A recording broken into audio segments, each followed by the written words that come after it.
Now, when they found that ancient Greek computer thing, what is that called? The Antikythera Mechanism. Yes. Yeah. So, what does it do? It has been determined that that analog computer was used to predict astronomical events. 2,000 years ago, the ancient Greeks built a machine so advanced it shouldn't have existed. This was a spectacular device. It's an analog computer. It doesn't use digital. It uses wheels and gears. This was a device that we wouldn't see again for another 2,000 years. The Antikythera Mechanism. When it was raised from the seafloor, the Aegean Sea had stripped away its secrets.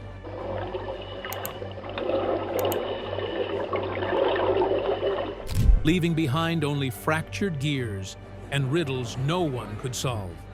After they were able to finish their thousands of scans of the 82 pieces, something truly amazing emerges, and that is they find writing.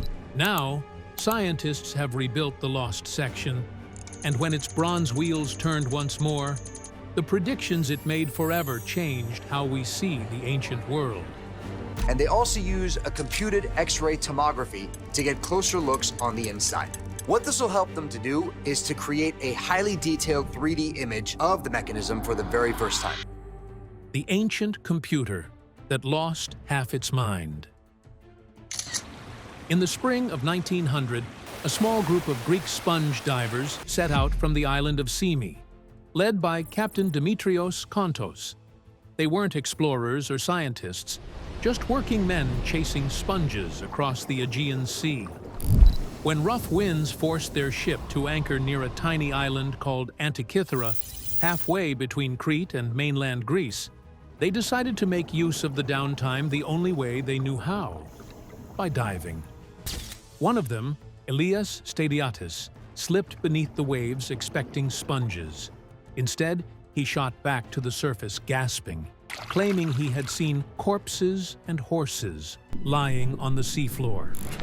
Captain Kontos thought the man had lost it, so he went down himself. What he saw changed history. About 150 feet below the surface lay a shipwreck from ancient Greece, scattered with bronze statues and marble limbs, like a sunken museum frozen in time.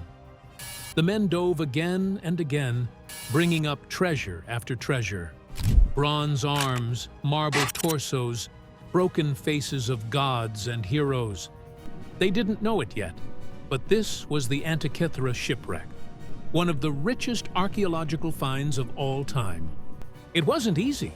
Their diving gear was little more than heavy canvas suits and copper helmets, pumped with air by hand from the surface. One diver died from decompression sickness. 2 others were paralyzed. Still, they kept working for months, with help from the Greek Navy, hauling the artifacts to Athens. And there, on May 17, 1902, an archaeologist named Valerios Stias spotted something odd among the haul. It was a corroded lump of bronze, crusted with green patina and limestone. But sticking out of that lump was a gear wheel, a piece of machinery, ancient machinery. Nobody understood what it was, but that corroded block would later become one of the most mysterious objects ever pulled from the sea. The Antikythera Mechanism, sometimes called the world's first computer. The divers had rescued a fragment of genius, but not a complete one. Over time, conservators realized the machine had shattered into 82 fragments. Only about a third of it survived, enough to show the inner structure, but not enough to understand how it all worked. About 30 bronze gears still sat frozen in place, their teeth half erased by centuries underwater. Scholars labeled the big chunks with letters, A through G, and smaller bits with numbers, marking faint inscriptions and scale lines wherever they could. For decades, that was all anyone could do: stare and guess. The mechanism was too fragile to touch, too corroded to pry open.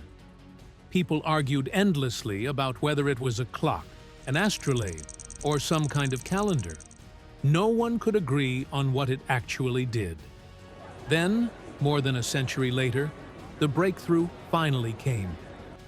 In 2005, researchers working with the National Archaeological Museum of Athens brought in a pair of extraordinary machines.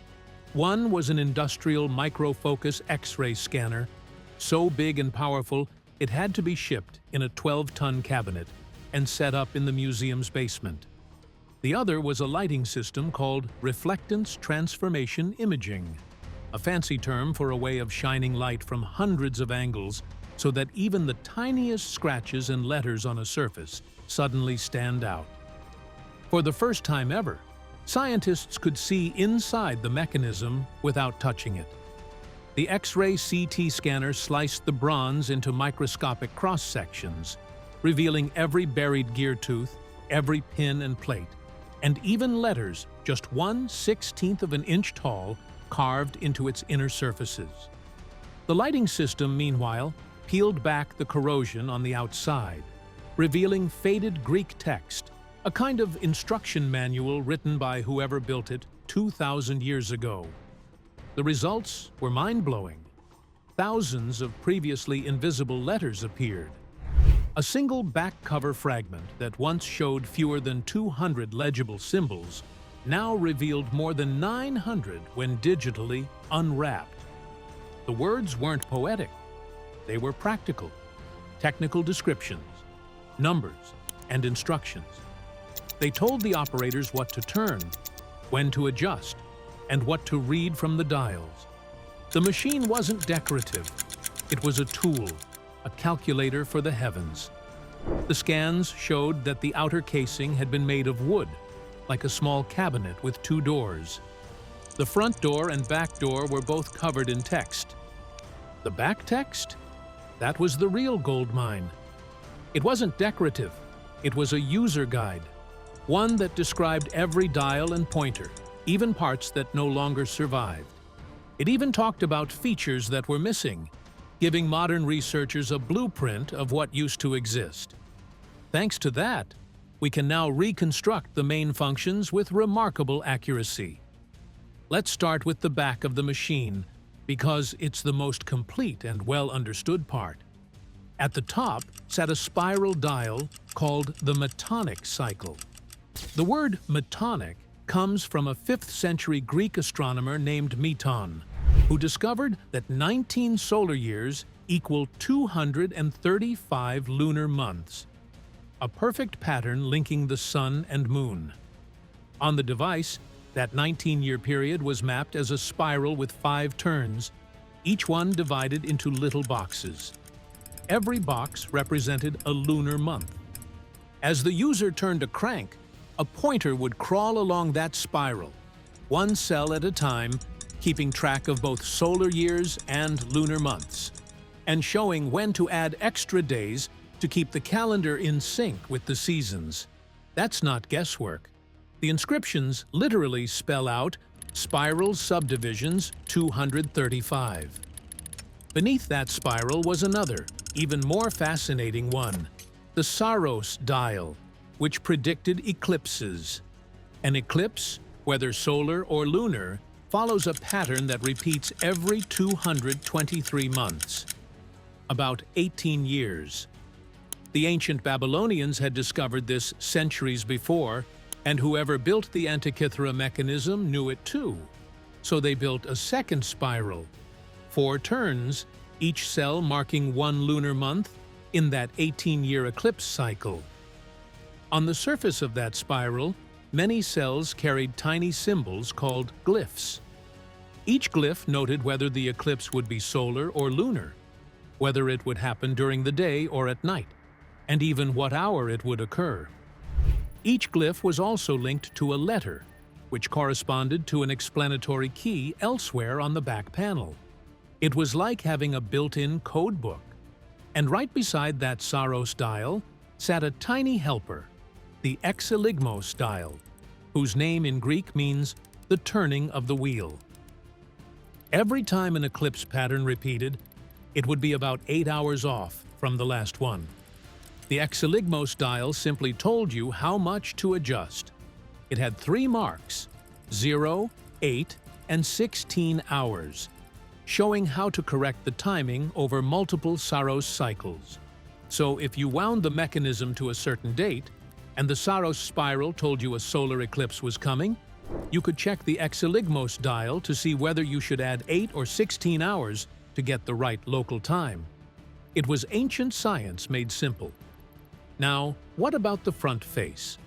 The back inscription actually describes the front as a cosmos display, a miniature model of the heavens with little spheres representing the Sun, Moon, and the 5 known planets: Mercury, Venus, Mars, Jupiter, and Saturn. It even mentions a golden pointer for the Sun, meaning the front wasn't just mechanical, it was beautiful. But most of the gears that powered that front system are gone. The gears that once turned those celestial bodies have vanished into the sea, leaving only faint marks and scattered teeth to tell their story. Then, more than 2,000 years later, scientists embarked on a mission to rebuild that miracle from the clues it left behind. Restoring the lost front. Nobody could agree on how the front of the Antikythera mechanism looked. For over a century, every model ended up breaking some rule of space, math, or mechanics. The inscriptions talked about the sun, the moon, and the planets, but the surviving hardware didn't match any clean picture. Early researchers imagined a stack of pointers, all spinning on one central axle like clock hands. It made sense at first glance. Just layer up the planets and let them all rotate together. But there was one fatal flaw: parallax.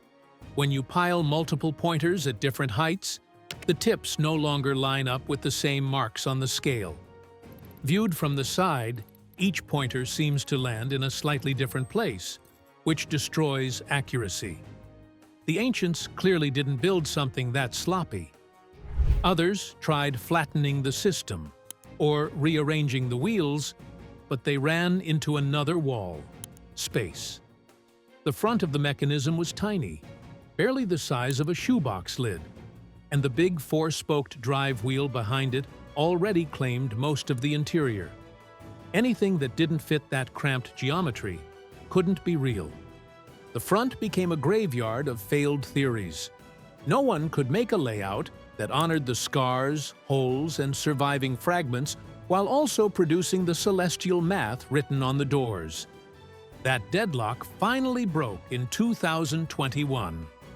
A research team from University College London, led by scientists and classicists working hand in hand, published a front-side reconstruction in Scientific Reports. It didn't just look good, it actually worked. Their model passed every known test the mechanism and its inscriptions demanded, and for the first time, all the pieces clicked together. Their breakthrough began with one bold decision: ditch the pointer stack. Instead of overlapping arms that caused parallax, the team imagined a display made of rings, thin concentric bands of bronze, one for each planet and the sun. Think of a metallic bullseye where every ring moves at its own speed. The moon sits at the center, showing its phase with that little black and white ball, and around it circle the other worlds: Mercury, Venus, the Sun, Mars, Jupiter, and Saturn. A slender date ring on the outside ties it all together. Each ring carries tiny symbols, letters, or markers that tell the user when key events occur. Moments when a planet seems to stop in the sky, reverse direction, or align perfectly with the sun. Even the moon's orbital dragon, the ancient name for the points where eclipses occur, gets its own hand. A double-ended pointer shaped like a serpent with a head and a tail. This design solved every lingering problem in one elegant move. The inscriptions had spoken of a front cosmos with rings and little spheres, and that's exactly what the model delivered. The parallax issue disappeared, since each planet's information was confined to its own ring, and the display suddenly looked clean, readable, and balanced. a clock face of the heavens that anyone could interpret. Beneath those graceful rings hid a miracle of compact engineering. The UCL team realized that the interior had to be built like a three-dimensional sandwich. Layers of thin gears squeezed between two plates, supported by the same short and long pillars that anchored the big drive wheel behind. Right in front of that wheel, in a space only about half an inch thick, they packed the first 9 layers of gears. Then, in the narrow gap between the strap plate and the circular front plate, they stacked the remaining layers less than 3/8 of an inch apart. Every gear had to land its output on a hollow tube that slipped inside or outside another, like a bundle of metal straws, so each planet's motion could rise to its proper ring without colliding with its neighbors. It's the kind of nesting that would challenge even modern machinists, but somehow the ancient maker managed it with bronze tools and patient precision. Before diving deeper, a quick translation for the non-engineers. When researchers say epicyclic, they mean a gear system where one wheel rides around another. An elegant trick the Greeks used to mimic the changing speed of planets as they looped through the sky. When they say pin and slot, picture a small peg sliding through a curved groove as it turns. That motion speeds up and slows down automatically over each rotation. The Antikythera Mechanism already used that trick to capture the moon's uneven pace, so it's no surprise the same idea shows up again for the wandering planets on the front. Let's step inside the mechanism, layer by layer. Right behind the front plate, just in front of the great four-spoked wheel, sits a sturdy strap plate attached to the short pillars. That plate forms a kind of mechanical deck, the foundation where the inner workings of the Sun, the Moon's nodes, and the 2 inner planets, Mercury and Venus, come to life. The Sun, or more precisely the mean Sun, is built first. That's a steady reference speed used as the foundation for all the others. From there, the system branches. One line sends motion to the moon phase mechanism, while another prepares to build the true Sun later, which includes the small variations ancient astronomers noticed in its motion. The mean Sun route runs along a special bar that attaches halfway along one spoke of the main drive wheel, slipping cleverly through an opening that had puzzled experts for years. It turns out that mysterious hole wasn't a mistake. It was part of the plan. Using the mean Sun to drive the moon's phase calculations makes perfect sense at this scale. The little black and white moon ball is barely 1/4 of an inch across, and the difference between mean and true Sun motion is invisible to the naked eye. That small simplification unlocks precious space for the rest of the planetary system. Beside the Sun train sits the mechanism for the dragon hand, the pointer that tracks the moon's ascending and descending nodes, the 2 invisible points where its orbit crosses the Sun's path.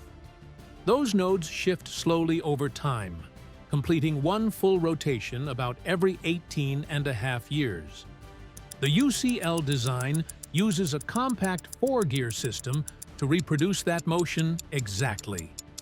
Even better, the gears fit perfectly into one of the surviving scars on a drive wheel spoke. The match is so clean, it's almost eerie, as if the missing part had been hiding in plain sight all along. Now comes Venus, the shining centerpiece of the reconstruction. One small fragment from the wreck, known simply as Fragment D, shows a bronze gear with 63 teeth riveted to a flat disc and plate. No other piece in the mechanism has that layout. For decades it baffled researchers, but the 2021 model finally gave it a home. That gear and disc combo is exactly what's needed for a pin and slot epicycle, the kind of setup that creates Venus's graceful forward and back motion in the sky. The tooth count even makes mathematical sense. The front door inscription lists a Venus cycle of 462 years.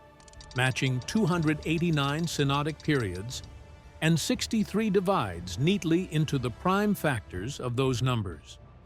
In simple words, the math carved into the door fits the gear found in the wreck like a missing puzzle piece. There's no coincidence there. Fragment D is the heart of the Venus mechanism.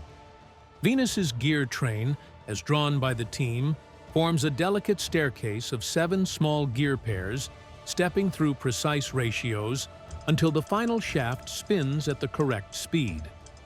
That output travels forward through one of the thin nested tubes to turn the Venus ring on the front face. The next train over, Mercury, works the same way, but with a slightly different rhythm and set of tooth counts. Both sit snugly under the strap plate, packed into that half-inch layer right behind the circular front plate. It's a microscopic city of gears, each one doing math in metal. Step 1 layer forward, and you reach the space between the strap plate and the circular plate. This is where the outer planets, Mars, Jupiter, and Saturn, come alive, along with the true Sun, which corrects the small speed variations left out of the mean Sun motion. Each of these systems relies on a central fixed gear bolted to the circular plate. Around that anchor, smaller gears orbit, literally reproducing the Greek idea of epicycles.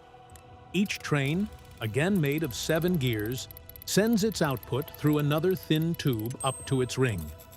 The arrangement saves space and weight, and because the gears are close to the plates, everything stays rigid instead of wobbling like a tower of wheels. When you count them all, the front cosmos contains 34 gears. Add that to the 35 gears already known from the back of the machine, and you get a grand total of 69. That number isn't chosen for show. It proves the front solution fits the overall design. It's neither overbuilt nor too simple. It's just right. Every screw hole, every flattened patch, every pillar from the fragments finds a logical role in this reconstruction. Rebuilding it was one thing, but seeing what it could predict? That's where the story takes a turn no one expected. The forecasts buried for 2,000 years. If you were standing in front of the rebuilt Antikythera Mechanism, the first thing that would catch your eye is a tiny dome right in the center. That's Earth. Everything else revolves around it. Just beside it, a slender pointer marks where the moon sits among the zodiac constellations. Right next to that pointer is a small marble-sized ball, half painted white, half black. Every day, that little sphere slowly turns, showing the moon's changing face. When it's all dark, the moon is new. When it's all bright, it's full. Every stage between those extremes, crescent, half, gibbous, unfolds right there on that spinning ball. It's a miniature, mechanical moon, turning just as the real one does in the sky. But that's only the beginning. Around the moon, 6 slender bronze rings are stacked like ripples around a stone in water.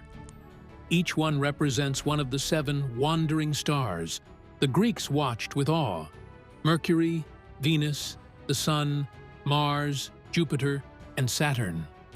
Outside them sits a wide zodiac ring divided into 12 equal signs, and beyond that, a calendar ring with every day of the year carved in order. Each planet has its own small bead gliding around its ring. In the reconstruction, Mercury carries a pale turquoise bead, Venus a deep blue one, Mars a red one, Jupiter a soft amber, and Saturn a muted ochre, giving each world its own signature color. The Sun carries a golden bead with a thin pointer that shines against the bronze, just as an inscription on the original plates described. A cosmos arranged in rings with little spheres. On the very outer rim, the date ring marks the day. If you want to know today's date, you read the outer ring. If you want to know where the planets are right now, you look for the colored beads. And none of this is a guess. In 2016, when scientists read the CT scans of the corroded fragments, they found those very words: rings, little spheres, a golden sun. The 2021 reconstruction followed that inscription word for word. That's how we know this front face showed 9 things at once: the moon, the 2 lunar nodes, Mercury, Venus, the sun, Mars, Jupiter, Saturn, and the running calendar date. Let's start with the moon, because it's the heartbeat of the whole design. Its pointer shows where the moon is among the stars on any given night. The little black and white ball shows which phase it's in, and the space between the moon's pointer and the sun's pointer reveals something the ancients called the moon's age. How many days have passed since the last new moon? That might sound small, but it's one of the hardest things to calculate by hand. Roman writers even bragged about bronze machines that could do it. Cicero once mentioned one that made the moon keep as many revolutions behind the sun as the number of days it lags in the sky. That's exactly what the Antikythera Mechanism does. The moon follows the sun day by day, just the right number of steps behind, always showing you how full or thin it will appear in the night sky. Then comes the sun itself. Its golden bead glides gracefully along the zodiac ring, completing 1 full loop every year. When it crosses the 1st degree of Aries, spring begins. At Cancer, it's the summer solstice. At Libra, the fall equinox. At Capricorn, the depth of winter. You don't need a written calendar. The sun's bead alone tells you what season it is. The inscriptions even mention a ray of the sun, showing how its brilliance hides the nearby planets when they pass too close. At a single glance, the dial tells you what month it is, what constellation the sun is crossing, and how long until the next season begins. Now, look at the planets, each tracing its own slow path. These aren't abstract tracks. They're the same rhythms that ancient sky watchers cared about and farmers relied on to time their lives.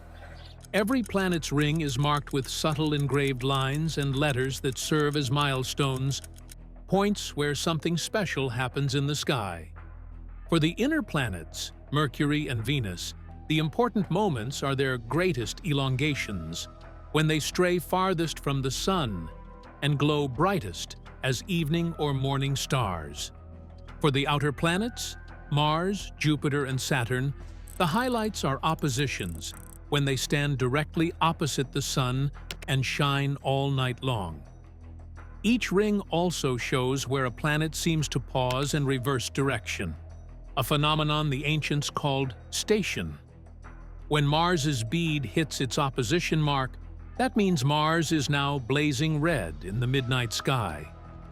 When Venus's bead crosses its elongation mark, you know it's dazzling in the west after sunset. The dial becomes a living calendar of every planet's behavior, when it disappears, when it reappears, when it turns back. And then there's one more moving part, long, thin, and shaped like something out of myth: the dragon hand. It isn't tied to any planet. Instead, it tracks 2 invisible points in space, the lunar nodes, where the moon's tilted orbit crosses the sun's path. The ancients imagined these nodes as the head and tail of a cosmic dragon, the creature that devours the sun or moon during eclipses. On this dial, that serpent-like hand creeps slowly around the zodiac, completing a full circle in about 18.5 years. When the golden sun bead slides near the dragon hand, the device is whispering a warning. You've entered an eclipse season. Eclipses only happen when the sun and moon meet near those nodes. So when the 2 pointers overlap inside one of the triangular windows marked on the dial, you know an eclipse is near. The moment that happens, you turn the instrument around and check the back, where the Saros spiral gives you the date, time, and type of eclipse in full detail. The front predicts the season. The back confirms the event. But the front does even more than predict eclipses or planet alignments. It also works as a complete calendar of the year, tied directly to the constellations and the changing seasons. Around the moving rings sit two fixed scales, the zodiac with its 12 signs, and a calendar ring divided into the days of the Egyptian year. Along the zodiac, tiny index letters are carved, each letter matching a line on rectangular bronze panels mounted above and below the dial. Those panels hold what's known as a parapegma, a kind of ancient star almanac listing seasonal sky events, the first dawn rising of a bright star, the last visible setting of a constellation, the times when certain stars disappear into the sun's glare. For Greek sailors and farmers, those weren't poetic details. They were lifelines. They told you when to plant, when to sail, when the rains would shift. To use it, you'd look at where the sun's bead sits on the zodiac. Suppose it rests over a mark with the letter Kiki. You'd check the parapegma plate for K, and it might tell you something like, "The Pleiades rise at dawn." Just like that, the bronze dial links celestial motion to life on Earth. Researchers who decoded the text in 2016 found 42 of those entries across the year, proving that the mechanism was a calendar of stars as much as it was a clock of planets. Thanks for watching. Now, check out the videos popping up on screen for more unbelievable stories.